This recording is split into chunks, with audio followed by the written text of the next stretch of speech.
Let me take you back to around the mid-2000s. It's October, Halloween is around the corner, and that means access to spooky episodes of your favorite shows, and occasionally a TV special. And if you were an avid watcher of Cartoon Network, you might remember getting a visit from the scary Godmother. Or maybe Cartoon Network still plays this, I don't know. Scary Godmother was a rather interesting little franchise that exists in that one sacred genre of animation shovelware that exists only to fill up DVD shelves during the holidays that you may have owned or rented from Blockbusters or gets aired regularly on Cartoon Network. But for the uninitiated, Scary Godmother, Halloween Spectacular, and Scary Godmother, The Revenge of Jimmy were two Halloween specials in the coveted Scary Godmother franchise where we get to go on the adventures of Scary Godmother and friends and children, and see all the kinds of spooky shenanigans that the three set pieces they could afford to render entails. Now, it has been a while since I've seen these pieces of cinema, so hopefully they hold up. Spoilers, the two movies are actually based on a book series by illustrator Jill Thompson, who is perhaps best known for her works in comics, often with the use of watercolor. One of her most famous contributions is her run in Neil Gaiman's The Sandman, where she did the brief live story arc. The Scary Godmother book specifically came out when she wanted to make something for her nieces during the Halloween season, but more specifically something that both children and adults can enjoy. The run included 4 children's books and 4 comic books through Sirius Entertainment from 1997 up until 2002. By that time, production on the first special began. Both films are produced through Mainframe Entertainment, best known for their groundbreaking work in CG animation, particularly with creating the first fully CG animated shows, Reboot and Beast Wars, as well as numerous licensed properties like a handful of the Barbie films and that one Tony Hawk movie. Ooh, smells like pee-pee and poo-poo in here. It's gotta be Tony. The quality tends to vary. Both films are directed by company regular Ezekiel Noren, with Jill having writing credits on the movie, along with being the art director and executive creative consultant. However, for the second one, her input was only credited as an executive producer. As for other information, I don't know. Yeah, there isn't a lot of information on this, but from what I could gather, this was the first done on Mainframe's new software and animation pipeline. Apparently, according to Jill, they were going to do something in 2D despite the company primarily working in 3D, but Jill said that the test footage they did was cool and that they should do it in 3D as 2D was her thing. And according to the IMDb trivia for the second movie, Jimmy is based on Algia, the mythological manifestation of pain, and that the events in this film were inspired by the director's LSD trips. All I want is information on these dumb kids films, and all I got was a bunch of clowns ruining my video! The first Scary Godmother movie opens up with a shot of the night sky, like this is epic like Star Wars. And then we see the moon, and it's really big and it looks like a peeled potato, and it's rather terrifying. But the people that inhabit this place, oh man, this guy looks like he's drunk. This guy's trying to smash some ants on the ground, and look at this guy go! Why is she walking like that? Is there a doctor in this world? I guess not. They probably can afford a doctor. The budget was only a bag of potato chips. Meet Hannah. She's cute, and I hate her. Like, she's so precious with her costume and big eyes and heads that realistically should barely hold up her peanut body and that voice. Aren't they cool? I helped with the glitter. I want bad things to happen to this child. Hey, don't look at me. I would wish death on any child. I hate kids. Also, she's not real. Unfortunately for me, she's our protagonist. Goody. She's out on Halloween with her older cousin Jimmy, who I also wish death upon. See, I told you I wish death on any child, but you didn't believe me. He's the antagonist. Not that you can tell. His character is that he's a bully. And that's it. Yeah, really breaking ground with the characterization. He also has 3 friends. I don't remember their names. That's how important they are. I mean, this one is a girl. This one likes candy and he's dressed up like a piece of candy. And this one... Door is ajar. Door is ajar. It speaks for himself. Although calling them his friends isn't really accurate. They're more like those kids that don't really like the popular kids because they are dicks, but they know the social class hell of the American educational system. So they hang out with them so they don't get ostracized from the school hierarchy. So they just do whatever, but half-heartedly. I mean, Jimmy's plan is to trap his cousin in the abandoned house so they would get more Halloween candy that way, which doesn't really make a lot of sense because, like, you only get 2 pieces of candy from a household, or how many the rules are, unless they just have, like, that sign that says, pick 1 candy because they're not at the door. So I guess they could probably be that asshole that just takes all the candy, but, you know, whatever. And at first they didn't want to do it, but they are easily persuaded, and so they go along with it. Hannah's trapped and starts crying, and these cruel fuckers laugh about it. We get introduced to our titular character, Scary Godmother. If your first thought is that Scary Godmother is the witch version of Miss Frizzle, that's because she is. But, you know, she's fun. I mean, she's spooky, but fun. She's like that one goth chick that's actually pretty chill and makes a lot of jokes and doesn't make you uncomfortable with how standoffish they are, like most goths. Which we don't really understand why people are making such a big deal about it, because really, one more year is one more year that everyone's closer to death. Congratulations. Yeah, when you're closer to death. Also, she's voiced by Tabitha St. Germain, who is just so infectious as a voice actor. She's so energetic and chipper and doesn't come off as grating. You gotta respect that. Monsters? Boy, oh boy, are you in luck! Some of my best friends are monsters! Also, she voiced the best pony, Rarity, which I will have no objections to, and that if you say otherwise, you can just take that comment about how Fluttershy is the best, which she obviously isn't, you basic white girl, and shove it far up your bum! Also, Hannah is voiced by the same actress that voiced Princess Cadence of Friendship is Magic, which makes sense because, like Cadence, Hannah has no personality other than being nice. Well, anyways, Scary Godmother decides to take Hannah to her home because she is throwing a Halloween party. Ooh. Which, saying it out loud, yeah, Scary Godmother's straight up abducting a child. And Hannah gets to meet all her friends, like Scully, her roommate that lives in the closet. Get it? Oh my, Scary Godmother! Sorry to be so late, but I just had to get these old bones bleached for the party. Oh, I get it now. I actually think he's alright. I mean, yeah, he's like the biggest flamer ever, but he has his moments. My whole life passed in front of my eyes! How was it? Fabulous. Although it is counterbalanced with the amount of bone puns he makes. I love nothing more than to roll the bones at a good party. Be still, my beating ribcage. Ta-da! I'm the Bone Ranger! This special loves puns, just a fair warning. Also, there's Harry. Fuck this guy. It's weird for me to say that as someone that can tolerate Scully's annoyance, but Harry is just the opposite. Harry is just unpleasant. I mean, yeah, he is written that way. He's the one person you know that gets invited to the party somehow, despite them eating all the food and making every conversation about themselves, and probably cheats the system and getting benefit checks because he's too lazy to get a job. But he's not endearing. There's something smug about his type of humor, and I don't find him all that endearing. Well, I'm sure this Jimmy/monster discussion is imperative to the plot. Can we get back to something that is really important? Like ordering pizza? There's also a vampire family. Orson, the child, Max, the patriarch, and the other one. The dynamic is that Orson is embarrassed about all the things his parents does, and also vampire puns. Get a Belfry Manor special. Half O positive, half AB negative. Do you go to school? Sure, night school. Can I get you a drink? Thank you. Bloody Mary. Oh, the Mary. Yeah, they are characters that, for me, are just kind of there and don't really do much to the special. Besides Orson, who becomes friends with Hannah, but he doesn't have a lot of memorable moments. They just don't add that much to the special. So other than that, Mrs. Lincoln, how did you enjoy the show? Okay, I take it back. That is an absolute gem. And finally, Bugaboo, who despite his monstrous appearance is actually pretty chill. And you also feel bad for him too because Hannah's a fucking racist.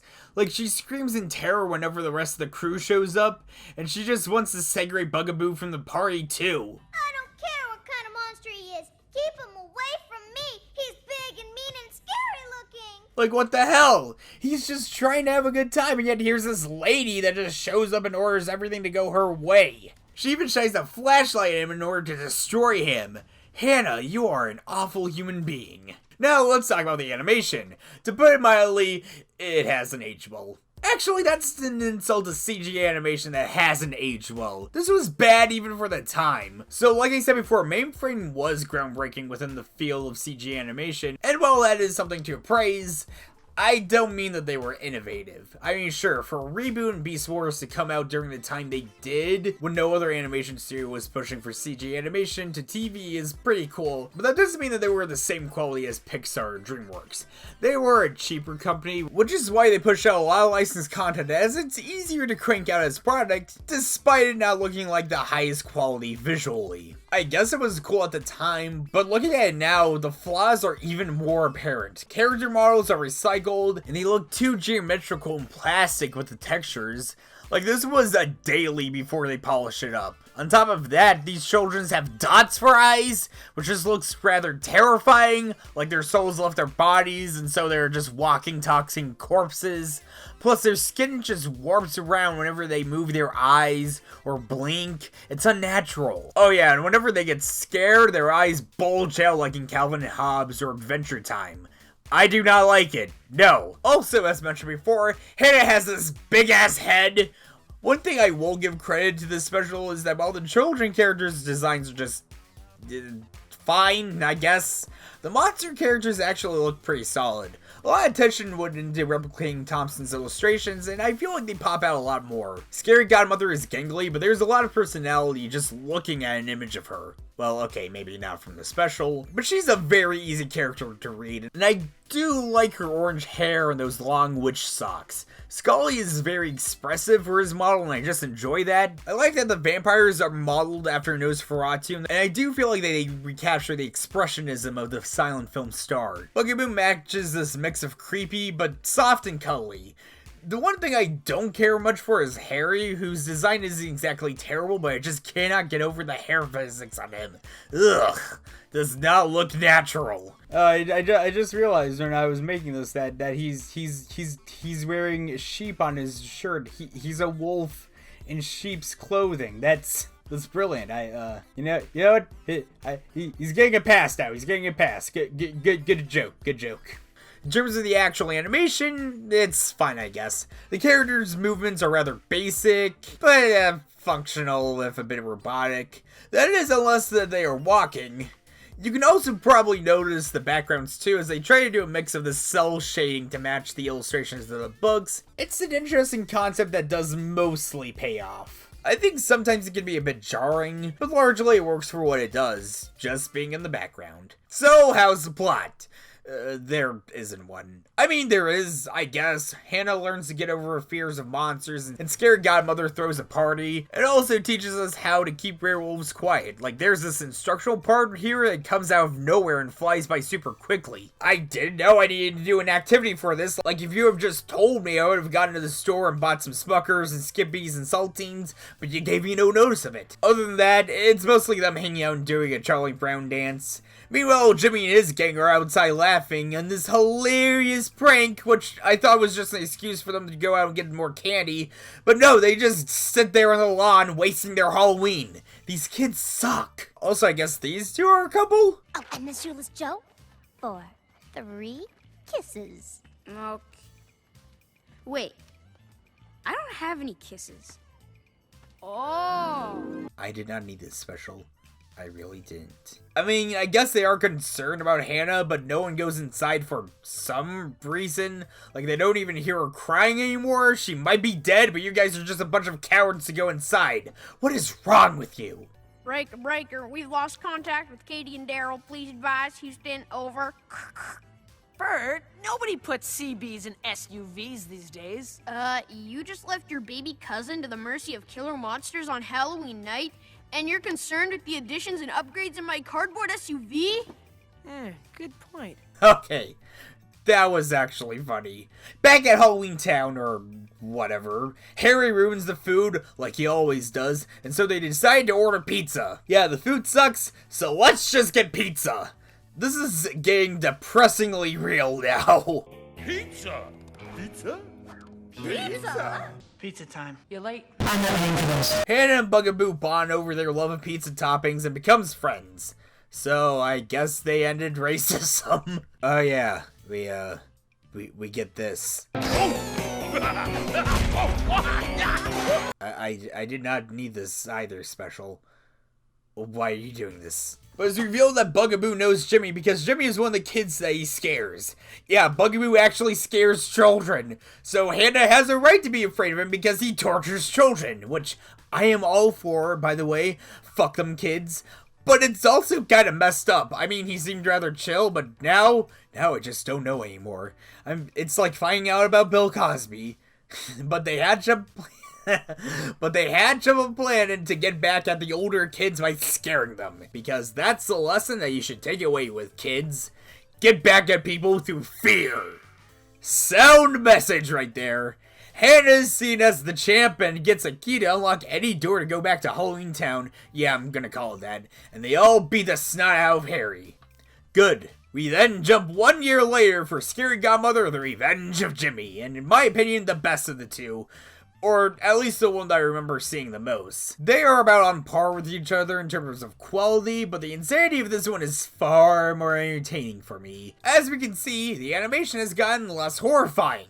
The textures are a lot smoother, not as geometric. Movement is a lot steadier. Coloring is a lot flashier. The kids still have dots for eyes, but they have these little white dots on them so that they look less horrifying, I guess. Mainframe upped their budget from a bag of potato chips to family-sized bag of potato chips. Unfortunately for this, Jimmy no longer went through puberty. Okay. Come now, my creatures. And half-creatures. For field testing my monster trap? I figure monsters are dumber than you. How embarrassing. Speaking of Jimmy, how is he? Not great. Because of the events, Jimmy now has PTSD and growing more and more paranoid. He destroyed his bed, got rid of his clothes, and has hallucinations too. Go ahead, eat me, Jimmy. Then on Halloween, I get to eat you. And his parents don't care. They act like, oh, that crazy kid neglects him. Please stop playing with your food. Even his friends don't do much of anything. They just go, man, stop being so weird. Some friends they just straight up ditch him for the younger cousin because they are just too weirded out by his unstable mental health. That's a stone cold move right there. Damn! They would rather be friends with a kid half their age than to be friends with Jimmy. Speaking of Hannah, she's now buddies with all the monsters from Halloween Town and is embracing her inner goth. Sort of. She still has the pastel aesthetic and they don't mix, I have to say. Meanwhile, Scary Godmother is now in charge of Halloween and does her best to make it the Halloweeniest. But Jimmy's gonna put a stop to this by going over to the pumpkin patch that Hannah and the gang are going to go to for jack-o'-lanterns. Damn, he's kicking them in. He must have an iron foot because pumpkins aren't easy to kick open with all the guts inside of them, or I guess they are, since they're just hollow like the pumpkins that they sell at Hobby Lobby, where you can just reuse them every year. What kind of NA scam is this shit? Does he know that people will use pumpkins for other reasons, like cooking and making food with, or making spices so that basic white girls can use them for their overpriced beverages at commercial chains? Look, he's fucking limping and laughing like a madman. His foot might be broken, dude. See a doctor. Do they not afford to run to one in this hell world? The kids see this and are absolutely devastated. Not because some poor farmer's business is ruined for the season, but that they can't carve pumpkins now. Boo-hoo. And I guess they couldn't afford to render another pumpkin patch, so this is the only one in existence. This has a ripple effect in Halloween Town, where all the pumpkins disappear in Scary Godmother's lawn. Fortunately, Hannah saves the day by telling the kids that they can just carve the pumpkins when you really think about it. Just do the eyes, and the kids are like, oh yeah, that makes sense, and Halloween Town is saved. Okay, I'm gonna nitpick this. So why does the events in Hannah's dimension affect Scary Godmother's dimension? I think this might be when she got her job upgrade, but that still raises the question of why does this matter what happens in their world? Specifically with these kids. Does this always happen when a bunch of fun trust kids not get their ways during Halloween? Everything's just fucked? Was God drunk when he thought of this? Ah yes. Have the world be affected by a bunch of suburban kids being sad during Halloween. It'll be hilarious. Now, the pumpkins disappearing I can understand, but the next thing that Jimmy does is go into a department store and literally vandalize all the costumes and candies as being toxic. Yeah, he goes into the store with his magic marker, and yes, it's supposed to be a marker and not a flare, and just vandalize the displays. Like, how has he not been caught? And there's no security cameras. Does he just have a key to every department store, or do he just smash the window? And the store orders are like, oh, okay, I guess the FDA just came in out of the blue in the middle of the night and now all my stock is bad. Like, did they not call in to check and realize that it's some social experiment? The brake's not bad! And yes, I said stores in plural. There were more stores implied existing than the one that they could afford to render. Just like at all the other stores. How long does this kid have to plan this out? But yes, the costumes are now ruined, I guess. So that means that Scary Godmother's entire world just disappears! Yeah, that's a 1-to-1. Pumpkins get drop-kicked, no more pumpkins. Candy and costumes are no good. Goodbye, world! Hello, emptiness! That makes no sense! But don't worry, Hannah is here to save the day by telling the kids that they can just make your own damn costumes and treats. And suddenly, everything is put back in order. These kids just give up so easily. Oh no! McDonald's is closed. We will starve. Oh no! I lost my will to live! Hey, we can just go to Wendy's. Alright! Good idea. I have the willpower of a gnat! Or here's this. The kids decide to throw a party at the old abandoned house. Despite it being breaking and entering, but I guess the neighborhood just allows a deteriorating house to just exist and not fix it or bulldoze it and just build a better one. I think the city is slowly going bankrupt. So Jimmy decides to thwart them by TPing the house. He went from breaking, entering, and vandalism to TPing, which isn't much of a serious misdemeanor. Jimmy, you wiener. But no, this is the one that totally makes October 31st disappear forever. Yes, goodbye Halloween, on to November, Thanksgiving, and growing closer and closer to our old, fat, capitalist overlord in red. Wait, do you hear something? Ho, ho, ho! Ho, ho, ho! Oh, Jesus, Santa's coming after us. No! It's supposed to be a spook house. Can't you see? The house and trees look like little ghosts. Ha ha! Thank God. He's gone. For now.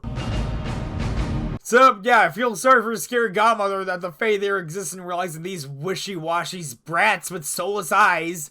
Like, if they think that all this is so bad, oh man, they ain't seen nothing yet.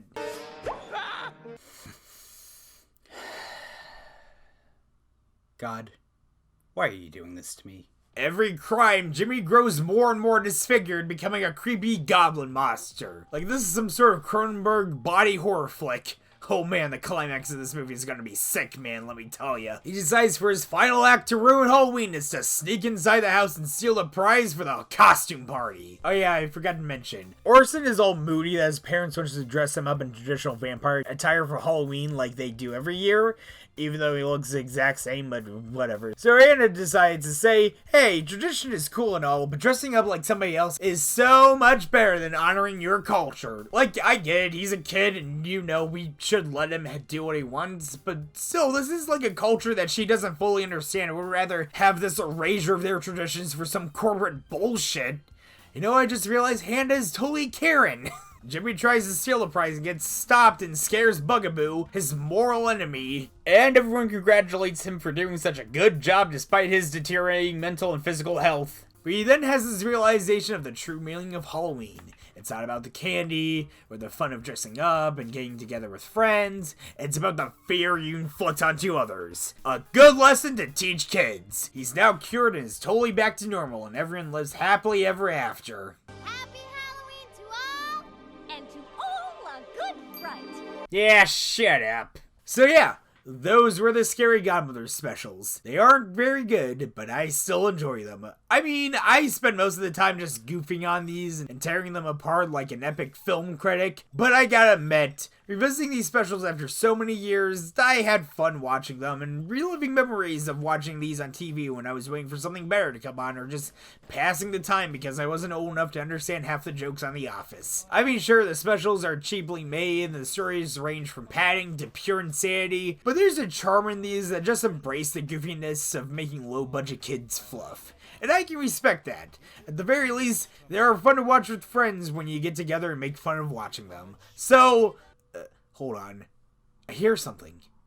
What is it? Ho, ho, ho! Ho, ho, ho! Oh, no, not you! No!